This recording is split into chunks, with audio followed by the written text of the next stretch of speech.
Welcome to study channel. मेरा नाम है मोहम्मद कैसर। एसएससी एमटीएस 2024 के लिए आवेदन की प्रक्रिया शुरू हो गई है। पूरा फॉर्म कैसे भरना है बिल्कुल स्टार्टिंग से लेकर एंड तक, फ़ोटो अपलोड से लेकर इमेज कैप्चर तक सारी जानकारी आपको दी जाएगी इसी एक वीडियो में। लास्ट तक बने रहिएगा। तो सबसे पहले आपको आना है दोस्तों एसएससी की नई वाली वेबसाइट पर, देख सकते हैं ssc.gov.in। ठीक है, इस तरीके का पेज आपके सामने आएगा। यहाँ पर आपको एक ऑप्शन देखने को मिलेगा लॉगिन और रजिस्टर का। ठीक है, आपको सिंपली यहीं पर क्लिक करना है। जैसे ही आप यहाँ पर क्लिक करेंगे फिर देखने को मिलेगा आपको यूज़र नेम और पासवर्ड एंटर करने का ऑप्शन। यदि आपने पहले से OTR कर रखा है एसएससी का तो आपके पास रजिस्ट्रेशन नंबर होगा और पासवर्ड भी होगा।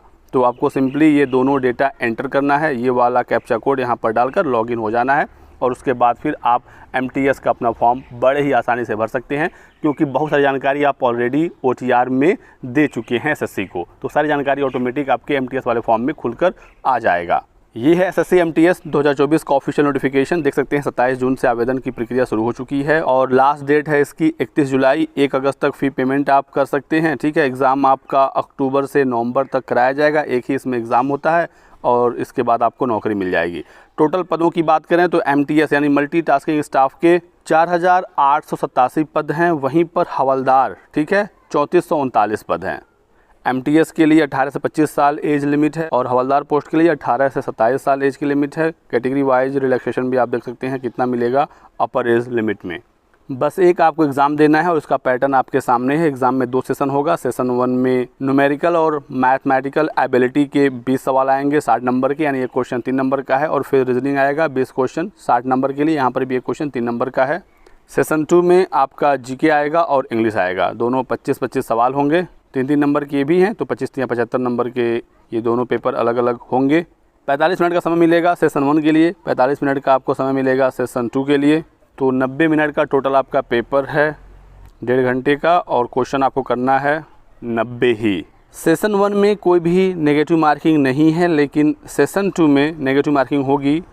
एक क्वेश्चन गलत करने पर 1 मार्क्स आपका कट जाएगा। साथ ही साथ हवलदार पोस्ट के लिए फिजिकल भी है। एमटीएस के लिए कोई फिजिकल नहीं है। हवलदार पोस्ट के लिए देखिए वॉकिंग है, मेल के लिए 1600 मीटर 15 मिनट में और फीमेल के लिए 1 किलोमीटर 20 मिनट में। साथ ही साथ हाइट वगैरह भी, चेस्ट वगैरह भी आप देख सकते हैं। तो ये पूरा प्रोसेस होने वाला है। चलिए अब भरते हैं अपना फॉर्म। तो जिन छात्रों ने OTR कर रखा है आप अपने डिटेल्स को फिल करेंगे और सिंपल लॉगिन हो जाएंगे। जिन्होंने OTR नहीं किया है, ठीक है, उनके लिए भी मैं आपको बता देता हूँ। आपको देखने को मिल जाएगा यहीं पर न्यू यूज़र के लिए रजिस्टर नाउ। ठीक है, आपको सिंपली यहाँ पर क्लिक करना है। क्लिक करते ही नेक्स्ट पेज कुछ इस प्रकार से आएगा, जहाँ पर अब आपको OTR करना होगा, अपनी पर्सनल डिटेल भरनी है, पासवर्ड एक बनाना है, कुछ एडिशनल इन्फॉर्मेशन है और लास्ट में डिक्लेरेशन है कि आपने जो भी इन्फॉर्मेशन भरी है वो सब सही है या नहीं। तो आपको ये डिक्लेयर करना होता है कि आपके संज्ञान में सारी जानकारी सही है। ठीक है, आपको सिंपली यहाँ कंटिन्यू पर क्लिक करना है और यहाँ से अब आपका OTR की प्रक्रिया शुरू हो जाएगी। OTR पर मैंने ऑलरेडी वीडियो बना दिया है, स्पेशली एमटीएस के लिए OTR आप कैसे करेंगे मैंने कल ही वीडियो बनाया है, डिस्क्रिप्शन में लिंक है, एक बार देख लीजिए यदि आपने अभी तक OTR नहीं किया है। उस वीडियो को देखने के बाद आप बड़े ही आसानी से अपना OTR कर लेंगे और फिर आपको मिल जाएगा रजिस्ट्रेशन नंबर और पासवर्ड, जिसकी सहायता से अब यहाँ आप लॉगिन होंगे। मैं लॉगिन होता हूँ। जिनका OTR हो रखा है वो सीधे लॉगिन हो जाएं और देखें एमटीएस का फॉर्म कैसे भरना है। लॉगिन होंगे कुछ इस प्रकार से आपकी सारी इन्फॉर्मेशन शो हो जाएगी। मैंने कुछ जानकारी हाइड कर रखी है। ठीक है, यहाँ पर दोस्तों एडिट रजिस्ट्रेशन डिटेल का ऑप्शन है। यदि आपके OTR में कोई गलती है, आप उसमें करेक्शन करना चाहते हैं, आप सिंपल इस पर क्लिक करके जो चाहें वो अपने OTR में करेक्शन कर सकते हैं। एक OTP जाएगा आपके मोबाइल नंबर मेल ID पर, दोनों में से कोई भी एक आप वेरीफाई कर देंगे, फिर आपके OTR में करेक्शन हो जाएगा। ठीक है, सब कुछ यदि सही है तो पेज को नीचे स्क्रॉल करिए और प्रेजेंट टाइम में जो भी नोटिफिकेशन आए रहे होंगे आपको यहाँ पर देखने को मिल जाएगा। देखिए इस समय CGL के लिए भी फॉर्म भरे जा रहे हैं, इस पर मैंने ऑलरेडी वीडियो बना दिया है। और अब यहाँ पर सबसे ऊपर आ चुका है एमटीएस मल्टीटास्किंग स्टाफ और हवलदार। ठीक है, तो लॉगिन करते ही यही वाला ऑप्शन आपके सामने आएगा। फॉर्म भरने की डेट्स वगैरह यहाँ पर शो हो जाएंगी, जो मैंने आपको ऑलरेडी बता दिया है। यहाँ पर अप्लाई का ऑप्शन है, आपको सिंपली अप्लाई पर क्लिक करना है। क्लिक करेंगे कुछ इंस्ट्रक्शन यहाँ पर आएगा, एक बार आप पढ़ लीजिएगा और फिर आपको यहाँ पर देखने को मिलेगा फिल फॉर्म का ऑप्शन, आपको सिंपल यहाँ क्लिक करना है। अब यहाँ पर आपका फॉर्म खुल चुका है। OTR में जो भी आपने जानकारी भरी थी सारी आपकी यहाँ पर शो हो जाएंगी, ठीक है। पर्सनल डिटेल में आपको कुछ भी भरने की आवश्यकता नहीं है, सारी इन्फॉर्मेशन आपकी OTR वाली डायरेक्ट शो हो जाएगी। यही फ़ायदा है OTR का, जब भी आप SSC का फॉर्म भरेंगे आपको बार बार सेम डिटेल्स नहीं भरनी पड़ेगी, ठीक है। आपको सिंपली यहाँ पर नेक्स्ट कर देना है, पेज थोड़ा सा लोड होगा, सक्सेसफुल लिख कर आएगा, ओके करेंगे और फिर अगला पेज आएगा। यहाँ पर देखिए कह रहा है एजुकेशनल डिटेल, ठीक है। अब आपको यहाँ से ध्यान रखना है, अब यहाँ पर हाईएस्ट एजुकेशनल क्वालिफिकेशन आपका मांग रहा है। वैसे तो MTS के लिए न्यूनतम योग्यता 10वीं पास है, यदि आपकी हाईएस्ट क्वालिफिकेशन भी 10वीं ही है तो आप यहाँ पर मैट्रिकुलेशन यानी 10th पर क्लिक कर देंगे। यदि मान लीजिए आप 12th पास हैं तो आपको यहाँ पर 12th पर क्लिक करना होगा। डिप्लोमा किए हैं आपने, यदि ग्रेजुएशन भी किया है तो जो भी आपकी हाईएस्ट क्वालिफिकेशन है वो आपको यहाँ पर सेलेक्ट करना है। मान लीजिए आपने ग्रेजुएशन किया है तो आप यहाँ पर ग्रेजुएशन पर क्लिक करेंगे। फिर यहाँ पर देखिए क्वालिफाइंग एजुकेशनल क्वालिफिकेशन, यहाँ पर पहले से 10th फिल है, 10th के ही बेस पर आप MTS में आवेदन करते हैं, ठीक है। ये तो आपका हाईएस्ट हो गया और इसके आधार पर आप आवेदन कर रहे हैं। यहाँ पर कुछ भी क्लिक नहीं होगा, तो आपको कुछ भी करने की आवश्यकता नहीं है। यहाँ पर ये 10th स्टैंडर्ड ऑलरेडी सेलेक्टेड है। फिर यहाँ पर EQ स्टेटस यानी कि एजुकेशनल क्वालिफिकेशन का स्टेटस क्या है, पास हैं या अपीयरिंग में हैं। तो जब आपने यहाँ पर ग्रेजुएशन सेलेक्ट कर दिया है या 12th मान लीजिए आपने सेलेक्ट किया है, इसका मतलब आप 10th पास हो चुके हैं। अपीयरिंग तो इस केस में आप हो नहीं सकते, तो यहाँ पर भी क्लिक नहीं होगा, ये ऑलरेडी रहेगा। पासिंग ईयर वगैरह कुछ भी आपको देने की आवश्यकता नहीं है। आपने अपने बोर्ड का नाम भी भरा था, यहाँ पर आपका 10th का रोल नंबर, सब कुछ आपका OTR से शो हो जाएगा। बस आपको यहाँ पर 10th का अपना परसेंटेज लिखना है। परसेंटेज में आपका रिजल्ट था या CGPA में, दोनों में से एक इन्फॉर्मेशन आपको फिल करनी है। जैसा भी आपका रिजल्ट था तो मैं परसेंटेज फिल कर देता हूँ। इसके बाद आपको नेक्स्ट पर क्लिक करना है, सक्सेसफुल हो जाएगा। आपकी एजुकेशनल डिटेल सक्सेसफुली सेव हो चुकी है, सिंपली ओके पर क्लिक करेंगे, पेज थोड़ा सा लोड होगा और फिर आगे यहाँ पर अब आपको कुछ एडिशनल इन्फॉर्मेशन फिल करनी है। जैसे यहाँ पर पूछ रहा है एक्स सर्विसमैन आप हैं या आपने सर्व किया है आर्म्ड फोर्सेस में किया है, तो यस करेंगे। फिर इसकी पूरी इन्फॉर्मेशन देंगे, कब आपकी ज्वाइनिंग हुई थी, ठीक है।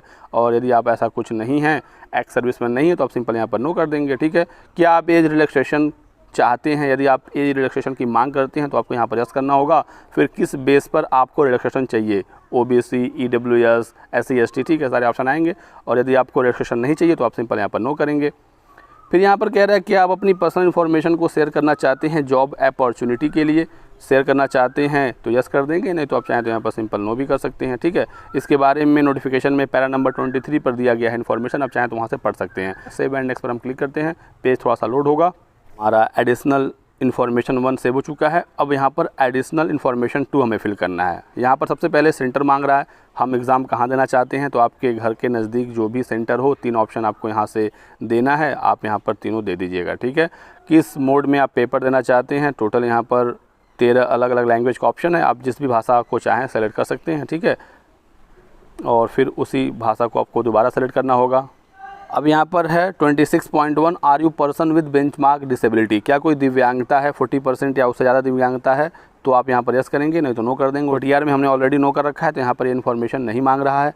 फिर ये भी डिसेबिलिटी से संबंधित ऑप्शन है, ये भी आपको नहीं फिल करना है। यहाँ पर बस आपको एक इन्फॉर्मेशन फिल करना है 26.3, जहाँ पर इन्फॉर्मेशन है फिजिकल लिमिटेशन से संबंधित। कोई फिजिकल लिमिटेशन है कि आप अपना पेपर नहीं देख सकते, आपको दिखाई नहीं देता, दोनों हाथों में प्रॉब्लम है, कोई मानसिक दिक्कत की वजह से चलने फिरने में दिक्कत है, यदि ऐसी कोई समस्या है तो आप यहाँ पर यस करेंगे। और फिर यहाँ पर ऑप्शन पूछेगा कि आपको स्क्राइब की आवश्यकता है, स्क्राइब मतलब जो आपका पेपर देगा, ठीक है। तो यदि आपको स्क्राइब की आवश्यकता है तो आप यहाँ पर यस करेंगे। फिर यहाँ पर कह रहा है कि स्क्राइब की अरेंजमेंट, उसकी व्यवस्था जो आपका पेपर देगा आप खुद करेंगे या SSC से आप करवाना चाहते हैं। यदि आपको खुद अपने स्क्राइब की व्यवस्था करनी है तो आपको यहाँ पर यस करना है, और यदि आप चाहते हैं कि SSC आपके लिए स्क्राइब की व्यवस्था करे तो आपको यहाँ पर नो करना है। फिर यहाँ पर कह रहा है कि अगर SSC आपके लिए स्क्राइब की व्यवस्था कर रहा है तो आप मीडियम बताइए, इंग्लिश या हिंदी, ठीक है। तो आप यहाँ पर मीडियम सेलेक्ट करेंगे। और यदि कोई ऐसी समस्या नहीं है, कोई फिजिकल लिमिटेशन नहीं है, आप सिंपली यहाँ पर नो कर देंगे, तो फिर आगे आपसे कुछ भी इन्फॉर्मेशन नहीं मांगेगा, ठीक है। अब आपको देना है पोस्ट का प्रेफरेंस, ठीक है। तो आपको पता है कि SSC MTS के साथ हवलदार के भी पद हैं, और पोस्ट के साथ आपको लोकेशन भी बताना है। जैसे MTS के साथ तो सीधे स्टेट का नाम है, जैसे MTS UP आप चाहते हैं या MTS में आप बिहार चाहते हैं, तो आपको यहाँ पर प्रेफरेंस भरना होगा, और सभी प्रेफरेंस भरना ज़रूरी है। टोटल देखिए यहाँ पर टोटल ये जो बॉक्सेस हैं इसको भरना ज़रूरी है। यहाँ पर साफ साफ है कि filling all the boxes is mandatory, और यदि आप कुछ प्रेफरेंस छोड़ना चाहते हैं कुछ जगह आप प्रेफरेंस नहीं देना चाहते हैं तो आप उसमें आपको X टाइप करना होगा। तो मेरा ये आपको सजेशन है कि आप कहीं पर भी X टाइप मत करिएगा, लास्ट में आप सारे प्रेफरेंस भर दीजिएगा, क्योंकि जो भी आप प्रेफरेंस छोड़ देंगे आप उस पद के लिए कंसीडर नहीं किए जाएंगे। तो सबसे पहले नौकरी मिलना चाहिए, दूर ही मिल जाए, नौकरी ज़्यादा इम्पॉर्टेंट है। तो इन बातों का आपको ध्यान रखना है। अब जैसे देखिए यहाँ पर मान लीजिए मैं यूपी का रहने वाला हूँ, ठीक है, गोरखपुर का, मैं चाहता हूँ MTS पद, तो मैं सबसे पहले MTS उत्तर प्रदेश को अपने पहले प्रेफरेंस के रूप में रखूँगा, जिसका कोड नंबर है 25, ठीक है, देख सकते हैं MTS उत्तर प्रदेश। तो मैंने यहाँ पर 25 को सबसे पहले रखा है। उसके बाद MTS यूपी के बाद मैं देख रहा हूँ तो मुझको MTS दिल्ली सही लग रहा है, दिल्ली अच्छा जगह है, यूपी से बहुत ज़्यादा दूर भी नहीं है, तो हम इसको सेकंड पर रख देंगे 20 नंबर। उसके बाद उत्तराखंड नज़दीक है 22 नंबर। तो इस प्रकार से आपको ये प्रेफरेंस भरने हैं।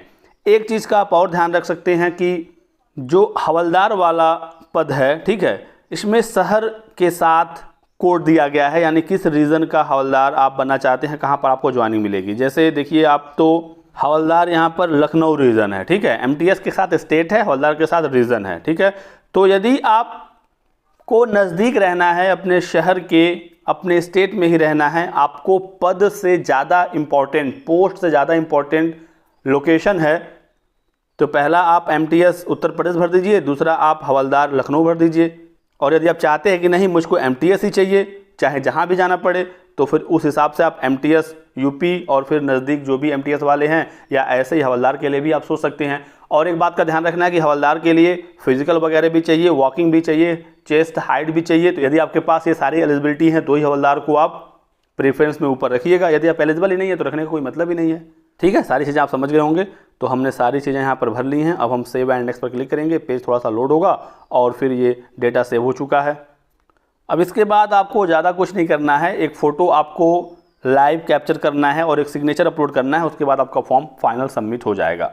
तो अब आपको यहाँ पर एक अपना लाइव इमेज कैप्चर करना है, फ़ोटो अपलोड नहीं करना है, डायरेक्ट लाइव कैप्चर होगा आपका इमेज, कैमरा ओपन होगा, आप कैमरे के सामने रहेंगे, आपको अपना फ़ोटो कैप्चर करवा लेना है और साइन आपको यहाँ पर अपलोड करना है, ठीक है। तो ये भी दोनों हम लोग कर लेते हैं। देखिए फ़ोटो कैप्चर करने से पहले आपको कुछ बातों का ध्यान रखना है कि आपका चेहरा साफ साफ दिखना चाहिए, बैकग्राउंड प्लेन हो, गुड लाइट, अच्छा लाइट आपके चेहरे पर हो ताकि चेहरा आपका साफ साफ दिखे, ठीक है। नज़र आपकी सीधी कैमरे पर हो, पूरा चेहरा आपका कैप्चर होना चाहिए, कैमरे से ना बहुत दूर हो ना नज़दीक हो। आपको कैप नहीं लगाना है, चश्मा नहीं पहनना है, कोई मास्क वगैरह लगाकर फ़ोटो कैप्चर नहीं करवाना है, ठीक है। फ़ोटो में कोई गलती हुई तो फिर आपका फॉर्म रिजेक्ट हो जाएगा। ईयरफोन वगैरह या कोई भी चीज़ आपके कान में नहीं होनी चाहिए। फ़ोटो कैप्चर करते समय दोनों कान आपके साफ साफ दिखने चाहिए, ठीक है। इतनी बातें आप समझ गए। तो आपको सिंपली देखिए यहाँ पर कैप्चर लाइव फ़ोटो पर क्लिक करना है और आपका कैमरा ओपन हो जाएगा, ठीक है। यदि आप लैपटॉप से फॉर्म भर रहे हैं जिसमें इनबिल्ट कैमरा होता है तो फिर आराम से कैमरा यहाँ पर ओपन होगा, सामने आप बैठिएगा, अपनी फ़ोटो को कैप्चर करवा लीजिएगा। या फिर यदि लैपटॉप या कंप्यूटर है, वेबकैम लगा है, तो उसके ज़रिए भी आप आराम से अपना फ़ोटो कैप्चर कर सकते हैं। लेकिन यदि आप मोबाइल से फॉर्म भर रहे हैं, टैबलेट से जहाँ पर कैमरा नहीं है, या फिर कैमरा ओपन होने में दिक्कत हो रही है, चाहे कोई भी डिवाइस हो, ठीक है, स्पेशली मोबाइल से दिक्कत होती है, तो ऐसे में सबसे बेस्ट तरीका ये है कि आप इस बारकोड की सहायता से, एक ऐप है एसएससी का प्ले स्टोर में, आप उसे पहले डाउनलोड कर लीजिए। मैं आपको बता देता हूं कैसे आपको करना है। सबसे बेस्ट तरीका यही है और मोबाइल का कैमरा भी ठीक ठाक होता है तो आपका अच्छे से इमेज भी कैप्चर हो जाएगा। तो आप प्ले स्टोर ओपन करिए और सर्च करिए माई एसएससी, ठीक है। आपको यहाँ पर ये वाला ऐप देखने को मिल जाएगा, आपको इसे इंस्टॉल करना है और ओपन करना है। ऐप को आप ओपन करेंगे तो आपसे यहाँ पर मांगेगा यूज़र नेम, पासवर्ड और ये वाला कैप्चा कोड आपको एंटर करके लॉगिन होना है, ठीक है। यूज़र नेम वही एसएससी वाला, आपको रजिस्ट्रेशन नंबर डालना है, एसएससी वाला पासवर्ड डालना है और लॉगिन पर क्लिक करेंगे। फिर नेक्स्ट पेज कुछ इस प्रकार से आएगा। देखिए यहाँ पर आ गया मल्टीटास्किंग का ऑप्शन, ठीक है, एमटीएस का। आपको यहाँ पर कैप्चर वाले ऑप्शन पर क्लिक करना है, आपका कैमरा ओपन होगा। उससे पहले यहाँ पर कुछ इंस्ट्रक्शन है, इस तरीके का फ़ोटो अपलोड नहीं करना है जहाँ पर चेहरे पर बिल्कुल लाइट नहीं है, चश्मा लगाकर फ़ोटो अपलोड नहीं करना है, मास्क लगाकर फ़ोटो अपलोड नहीं करना है, ठीक है। इस प्रकार का फ़ोटो आपको अपलोड करना है। तो यहाँ देखिए आप नीचे एक कैमरे का ऑप्शन है, सिंपल आपको यहाँ पर क्लिक करना है, आपका कैमरा ओपन हो जाएगा और आप कैमरे के सामने ऐसे आ जाएंगे, ठीक है। और इस प्रकार से एक अच्छा सा फ़ोटो अपना आप कैप्चर कर लीजिएगा। मैं एक फ़ोटो कैप्चर अपना कर लेता हूँ। देखिए यहाँ पर थोड़ा सा प्रोसेस हो रहा है। यदि कोई फ़ोटो में कमी होगी तुरंत यहाँ पर एरर आ जाएगा। देखिए यहाँ पर एरर आ गया कि आप कैमरे के बहुत नज़दीक से थोड़ा सा दूर कैमरा रख के फ़ोटो खींचिए। चलिए एक बार और ट्राई करते हैं। तो जो भी एरर होगा तुरंत यहीं पर शो हो जाता है। इस बार देखिए आ गया मैसेज, फ़ोटो अपलोडेड सक्सेसफुली। ठीक है, इस बार सब कुछ ठीक है। अपलोड पर क्लिक कर देंगे, फ़ोटो हमारा यहाँ पर अपलोड हो जाएगा और फिर एक मैसेज आ जाएगा, सक्सेसफुल, फ़ोटो आपका अपलोड हो चुका है। रिटर्न पर आप क्लिक करेंगे और फिर आप जाएंगे वेबसाइट पर, आपका फ़ोटो वहाँ पर अपलोडेड दिखा देगा। तो यहाँ पर आप देख सकते हैं फ़ोटो हमारा आ गया जो हमने अभी ऐप से कैप्चर किया था। ठीक है, तो अब कोई दिक्कत आपको नहीं आएगी। और यहाँ पर आपको अपना एक साइन अपलोड करना है। साइन 10 से 20 KB के बीच का हो, 6x2 सेंटीमीटर का हो। साइन ब्लर नहीं होना चाहिए, बहुत छोटा नहीं होना चाहिए। हॉरिजेंटली यानी कि इस प्रकार से आपको अपना साइन करना है रनिंग हैंड राइटिंग में। वर्टिकल यानी कि इस प्रकार से सिग्नेचर नहीं होता है। ठीक है, और थंब इम्प्रेशन आपको नहीं अपलोड करना है। Do not upload thumb impression. कुछ लोग अंगूठे का निशान अपलोड कर देते हैं, ऐसा नहीं करना है, आपको सिग्नेचर ही अपलोड करना है। ठीक है, तो अपलोड सिग्नेचर पर क्लिक करके मैं सिग्नेचर भी अपलोड कर देता हूँ। यदि आपको सिग्नेचर अपलोड करने में कोई भी दिक्कत आ रही हो तो बताइएगा कमेंट सेक्शन में, मैं इस पर अलग से वीडियो बना दूंगा। ठीक है, SSC CGL के लिए मैंने वीडियो अलग से बनाया ही है, आप चाहें तो वो देख सकते हैं, क्योंकि सेम ही सिग्नेचर यहाँ पर भी अपलोड होगा। बहुत सारे बच्चे सिग्नेचर में परेशान हो जाते हैं। तो हमारा एक प्लेलिस्ट है SSC नाम से, आप उसमें जाइए, SSC से संबंधित सारे वीडियोस आपको वहीं पर मिल जाएंगे। देख सकते हैं हमारा सिग्नेचर यहाँ पर अपलोड हो गया एक ही बार में, सिग्नेचर अपलोडेड सक्सेसफुली। ठीक है, अब हम सेव एंड नेक्स्ट पर क्लिक करेंगे, आगे बढ़ेंगे और फिर हमारा फॉर्म यहाँ से सबमिट हो जाएगा, क्योंकि यही लास्ट स्टेप था। पूरा फॉर्म आपका यहाँ पर दिख जाएगा, एक बार चेक कर लीजिएगा और फिर यहाँ पर आप सेव एंड नेक्स्ट पर क्लिक कर देंगे। डिक्लेरेशन आएगा, एक बार पढ़ सकते हैं आप, और आई एग्री पर क्लिक करेंगे, एक कैप्चा कोड आएगा, यहाँ पर डाल देंगे और सबमिट पर आप क्लिक कर देंगे। ये रहा SSC MTS फॉर्म भरने का पूरा वीडियो। वीडियो पसंद आया तो लाइक और शेयर करिएगा, चैनल को सब्सक्राइब कर लें और हमारे साथ बने रहें। Thanks for watching.